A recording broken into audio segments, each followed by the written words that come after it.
It is New Year's, and I have got 9 o'clock. Is that what it looks like? Hold on a second. It's kind of a dark watch I'm wearing. No, I'm sorry. It's 8:30 here in Nevada. So 8:30 here. Going to put it about 11:30 on the East Coast. So for that reason, firing up the lifeboat, as promised, so to speak. I want to make sure that all parties involved, some of you have reached out to me already. I've had a couple of people that have reached out to say, hey, you know what, I'm going through it.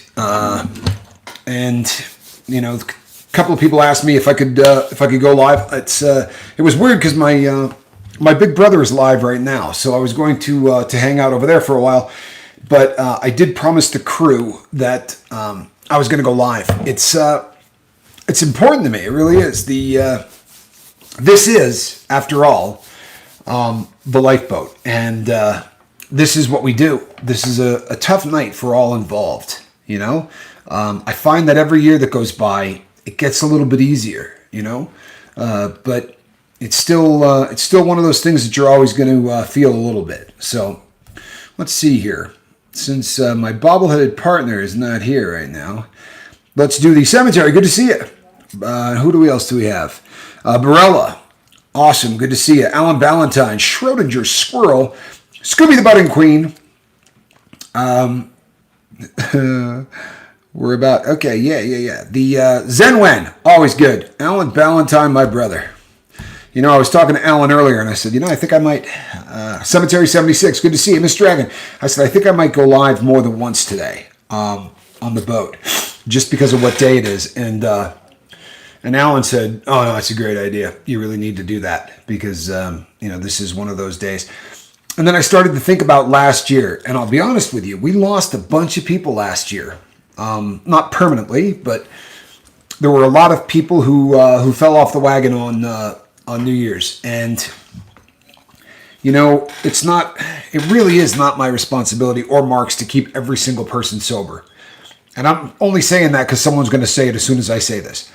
But, and we realize that, but it doesn't make you feel any better if somebody from your crew ends up relapsing and you feel like maybe you could have done something about it. John, good to see you. Hey, Christopher Allen, good to see you as well. Another person I heard from seems to be doing well. Heard from Cemetery. Heard from a lot of you, which is cool. This is how did we talk to a friend earlier that's a local, and it's amateur night, I think is what they said. This is that evening where people that don't spend a lot of time using any substance come out and use a lot of a substance. So you get a lot of people that are driving around on nights like this that probably shouldn't be out, probably shouldn't be consuming booze or drugs, and it tends to get dangerous. I know that we're approaching the witching hour on the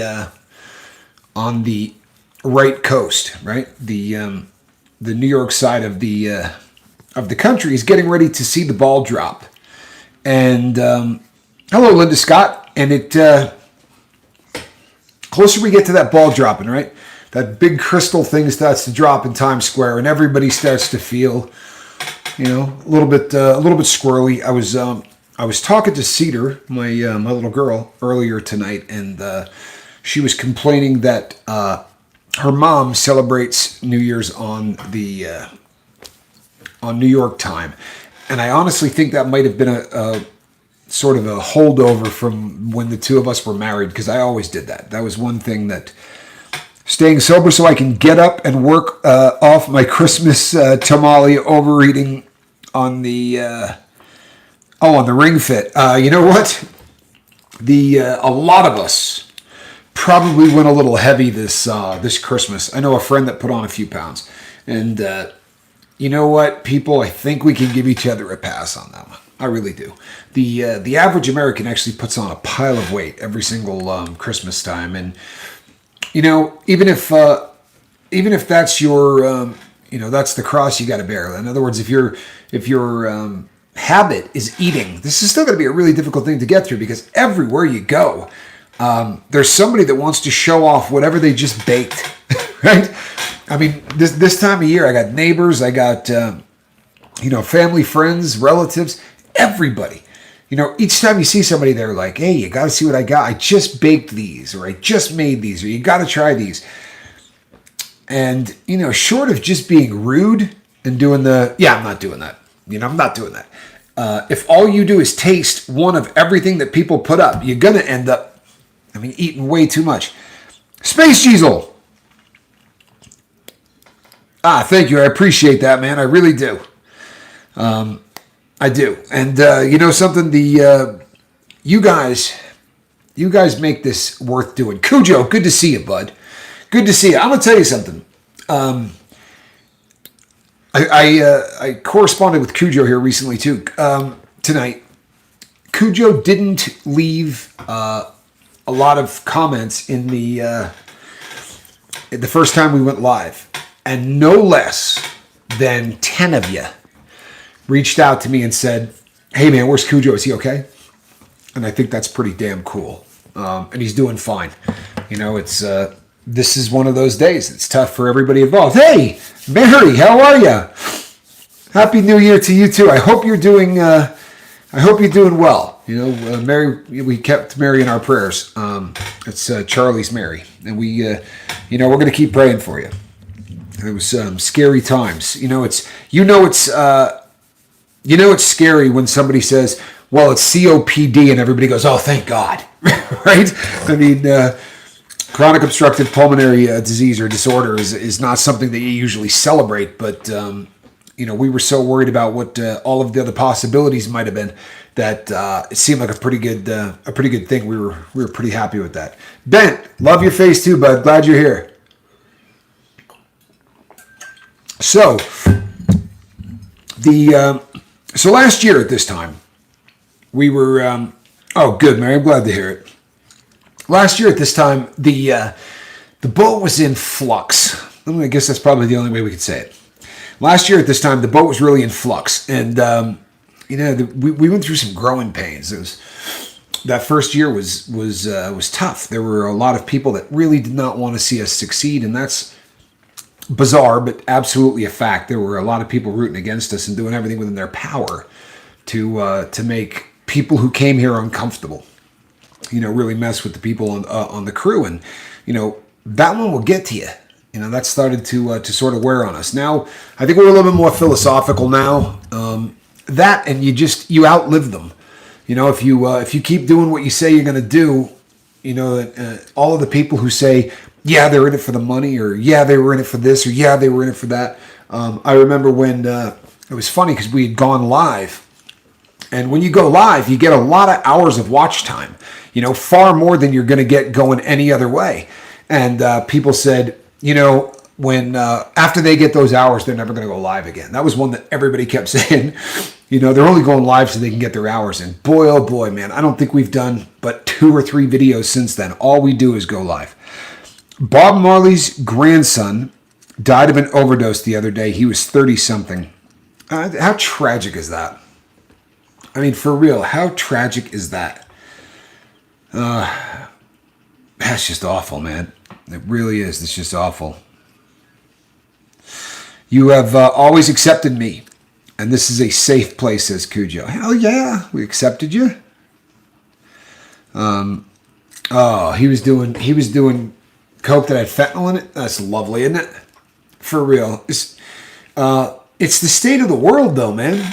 This is really an ugly time to be playing with any substance. We talk quite a bit about about opiates, but right now they're putting it in everything. Everything. I'm not even exaggerating, people. I remember a day where parents would say, they're lacing marijuana with this or that. And you would be like, man, who the hell is going to do that? Back then, weed was so cheap and everything else was so expensive. It was like, no one's going to pay a ton of money to put some other drug on weed. It simply doesn't make sense. It didn't, we used to laugh at people that said it. Now, honestly, there's nothing, unless you're getting it at a dispensary or something, you're even rolling the dice getting something as normally safe as weed. Hey, Miss V. Well, I tried to get in when it first started, but I had a hard time being able to chat. I didn't understand that. That's because I wasn't talking to you. Miss V, it's good to see you. I'm glad that you're here. I don't know why my phone does that. Did you hear that? It's not the Apple version of it. It's the other version, right? I don't know what they call the, it's not Siri. I don't know what the heck her name is, but honestly, I've never, ever used that function. Not once. Since I got the phone, I have never used it.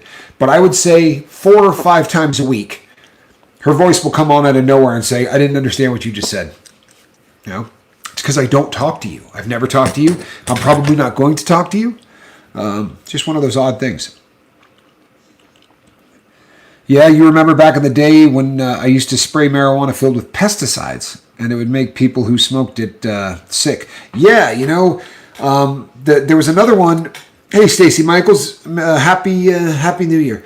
There was a period of time where there was a bunch of stuff that came into the United States, and it was being smuggled in these huge diesel tanks, and they had a way of doing it so that the substance itself never came in contact with diesel, and it was a pretty good method for a while because it made it very hard on the people who were trying to catch it at the border, because you would basically have to drain these huge tankfuls of diesel fuel to see if there was anything on the bottom of it, and that simply wasn't cost effective. So they used this method for a really long time, and then something happened where a batch got ruined, and it got absolutely covered in diesel fuel, and it didn't matter what drugs you were doing in the particular town I was in. I don't care whether you were snorting stuff or you were shooting it or you were smoking it or whatever kind of drug you were getting, it had been soaked in diesel fuel.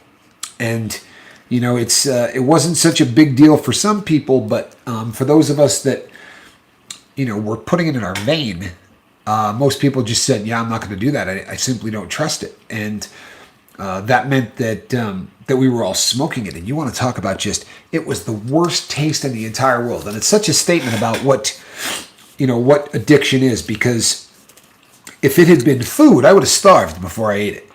You know what I mean? For real, I would have starved. But here I was every day complaining that, man, this tastes worse than anything in the world. I'm not going to keep doing this. I would say it every day. I'm not going to keep doing this, man. If they can't get something that tastes different than this, I'm going to quit. And that probably went on for 2 months, and we all just sort of put up with it. Occasionally, someone would drive out of state to get something that hadn't, in theory, been soaked in diesel fuel. And of course, they became everybody's best friend when they did, because it was just absolutely foul. I mean, it really was. It was foul. So tomorrow starts the new year, right? 2023, and the photographer for my company, so to speak, you have to photograph all these watches, and you take them from about 14 different camera angles for every watch. And I'm not good at it, right? Like, I really need someone to do this for me. So they're coming into town today to shoot all of the things that I have repaired, restored, or simply purchased in the last about 2.5 months. And there is such an unbelievably big pile of things to take photos of, and I'm trying to make it bigger because I want to make sure all of these things are done, while I have him here. I don't want him leaving with even one thing that needs to be photographed. So I've just been going really hard all day. Hey, Tommy Kessler, good to see you.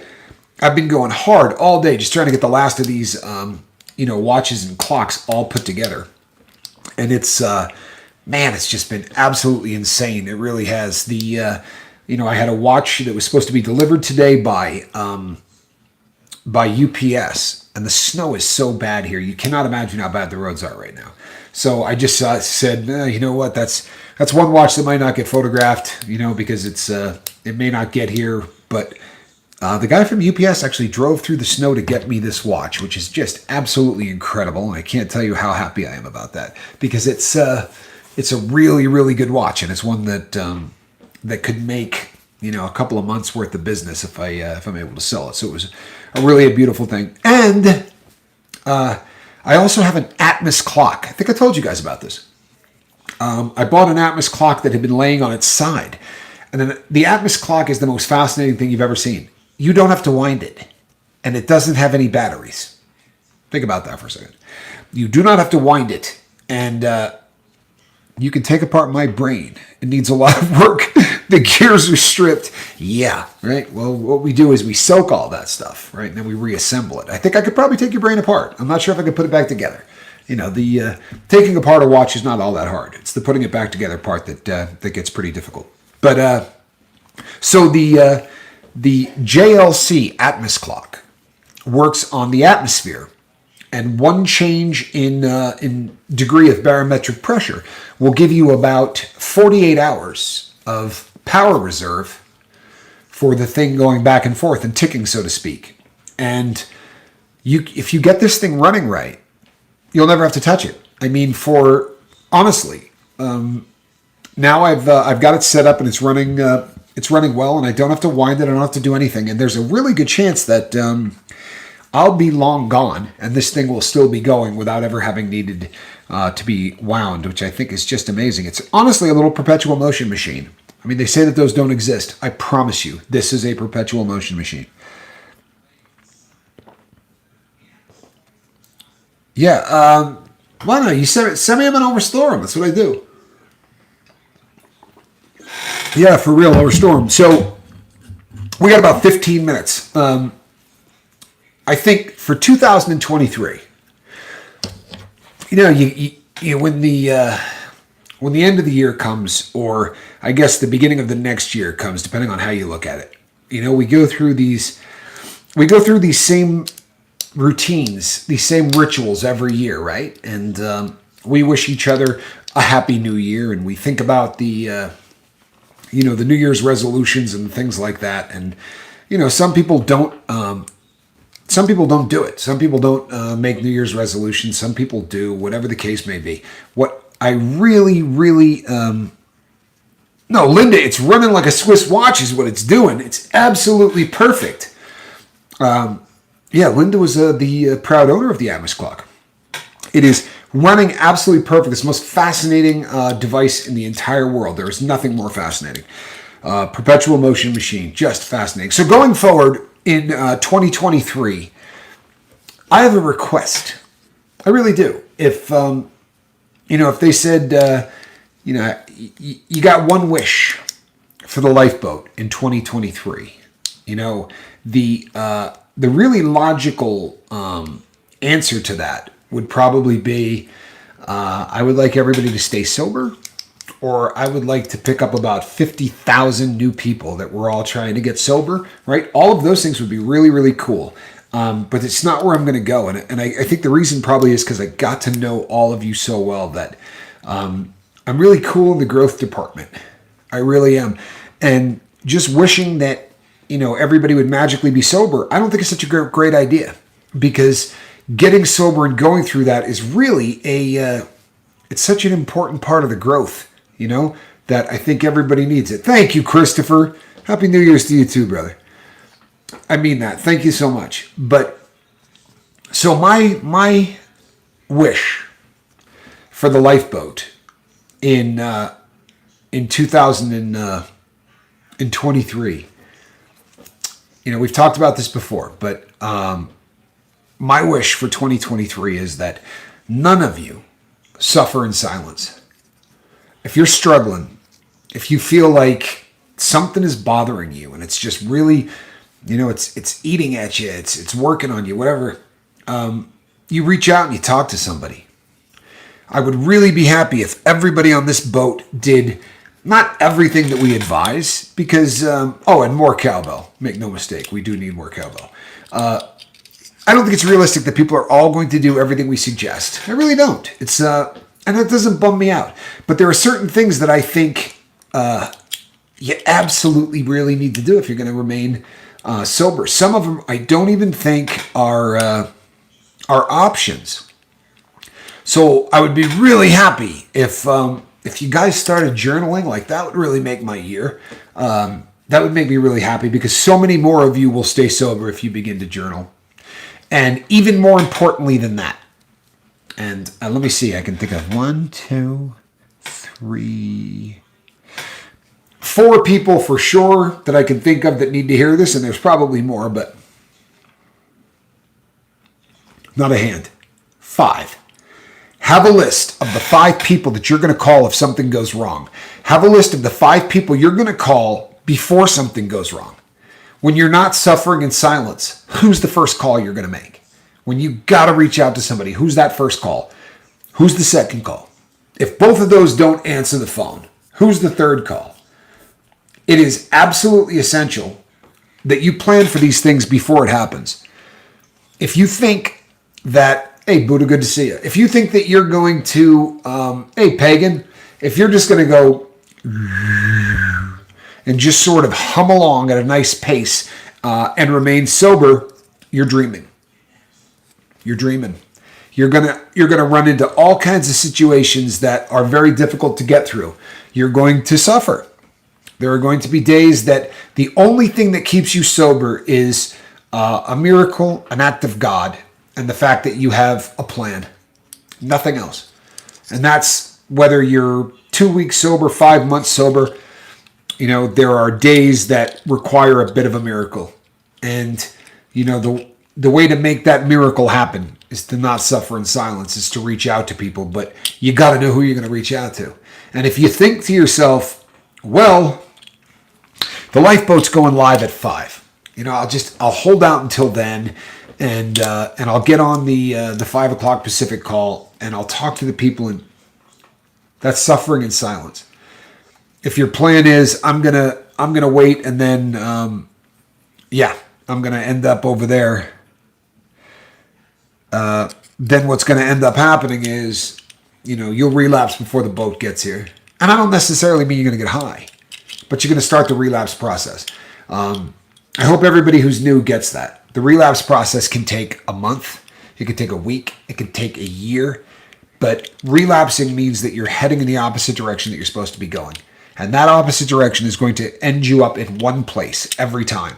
And that's in physical, right? That's in a physical relapse. That's where, you know, you go, screw it. And you pick up some of your drug of choice, or you pick up some of, some of the people that, I don't call or text people late at night. I don't want to bother people like that. You know, that really is kind of you. And I mean that. It's also stupid as all get out. I love you, brother. I really do. But when somebody says, I'm willing to be a sponsor for you, right? Everybody pay attention. This is important. When somebody says, I'm going to be there for you, I'll be one of the people that you can call. I'm in your 5. They're not saying, hey, call me at noon, right? If you're having a bad time, right around lunch, maybe a little before lunch, because I do eat lunch. How about 11? Sometime between 11 and 12. Although I got to drive up, make it 11:30. Between 11:30 and 12. No, that's not the kind of person that's going to help you, bro. The people that say, I'll be on your 5. You can call those people at 2 o'clock in the morning. They're never going to say, man, I can't believe you called me. The only time you're ever going to hear them say anything like that is if you don't call them, right? You'll get that. Let me get this straight. You knew that you were in a really bad place, but you just decided that you would hold off and wait for the sun to come up so you could give me a call. Is that what you're thinking? No, brother. That doesn't work that way. You had a sponsor for 3 weeks. Now he moved away. That is why virtual sponsors are such an amazing thing. And I'm not taking anything away from a sponsor in a town you live in. If you can do that, well, you need to work on 5, Cemetery. Reach out to me. We'll talk about putting together a list of 5 for you, because it's essential, man. Everybody hear me? You got to have the 5. You do. It will save your life. I'm not being dramatic. It will keep you sober. It will save your life. It'll keep you from making really bad decisions.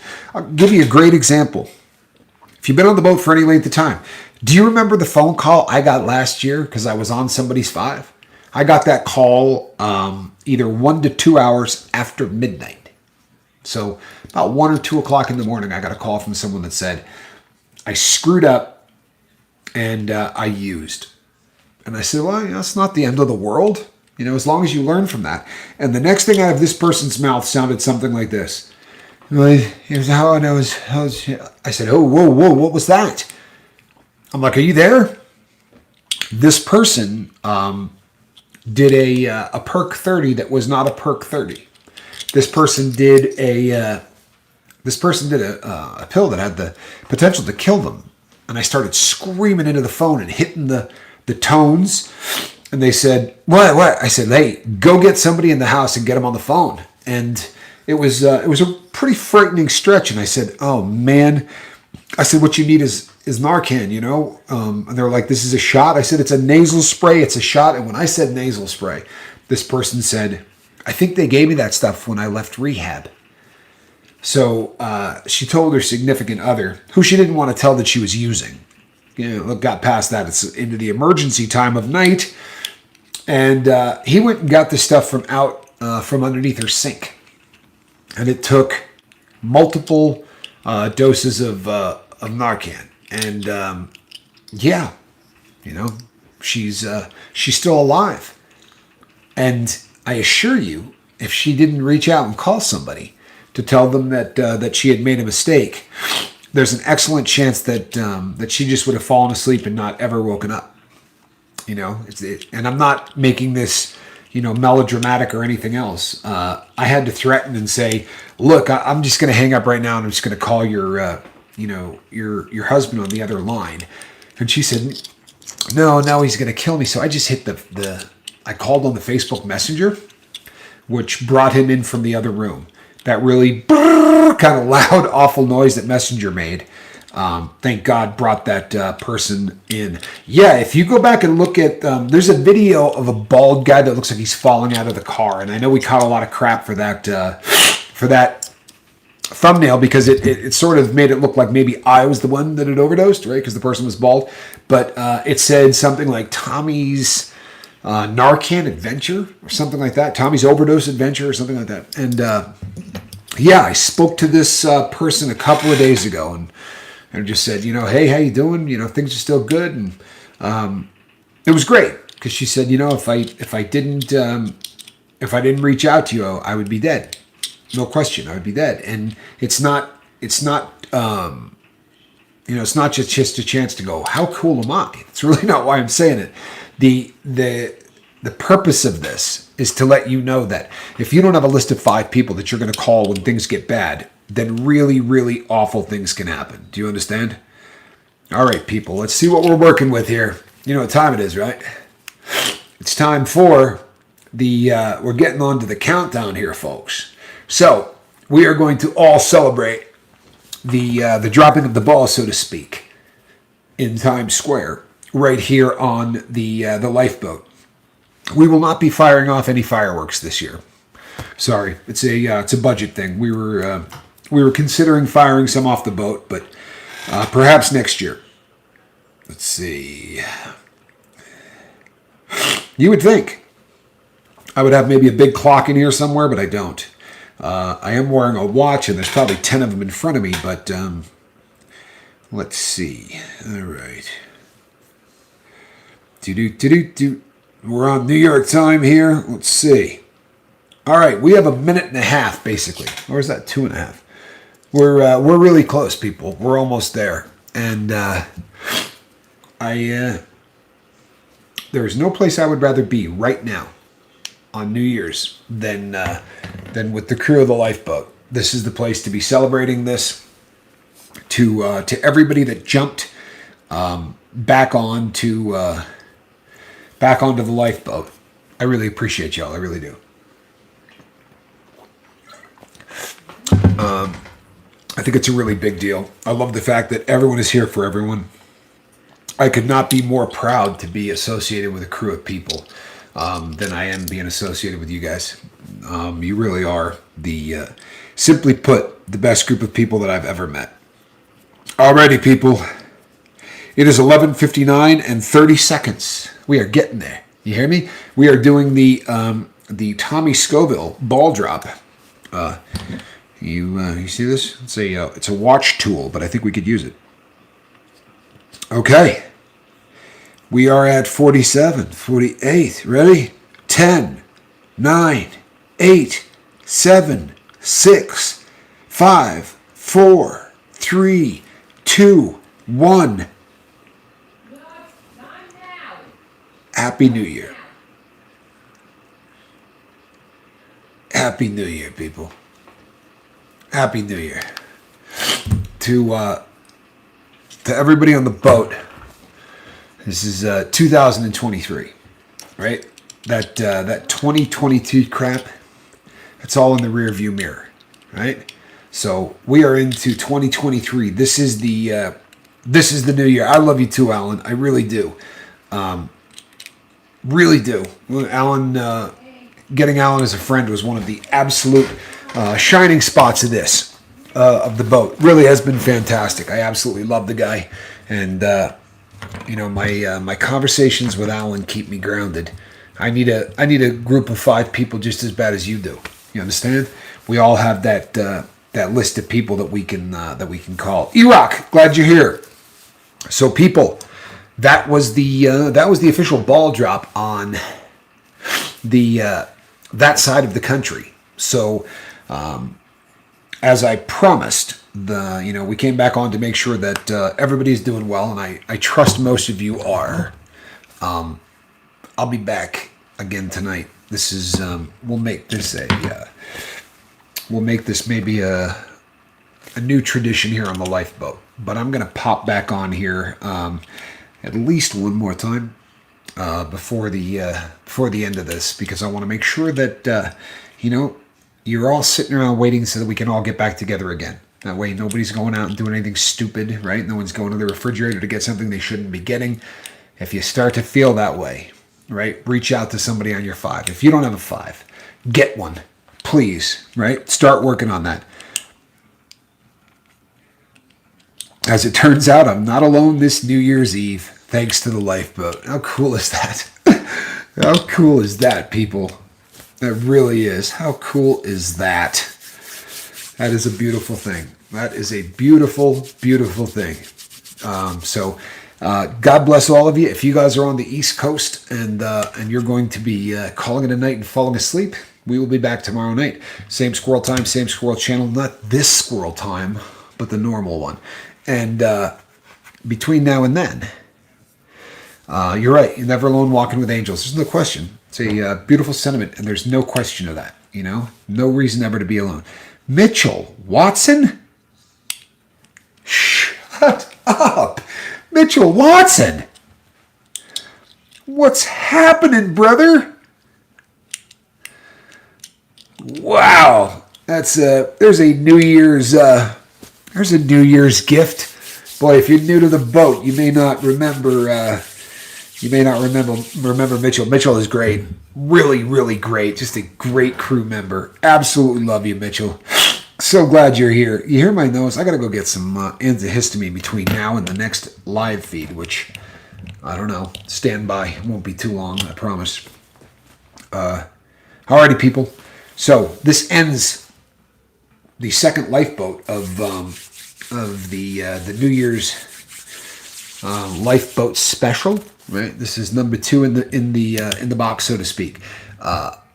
So for all of you on the East Coast, it is 2023. For the rest of the country, it will be shortly. We're not going to suffer in silence. Everybody agreed to that, right? I have all your words, right? I have your word?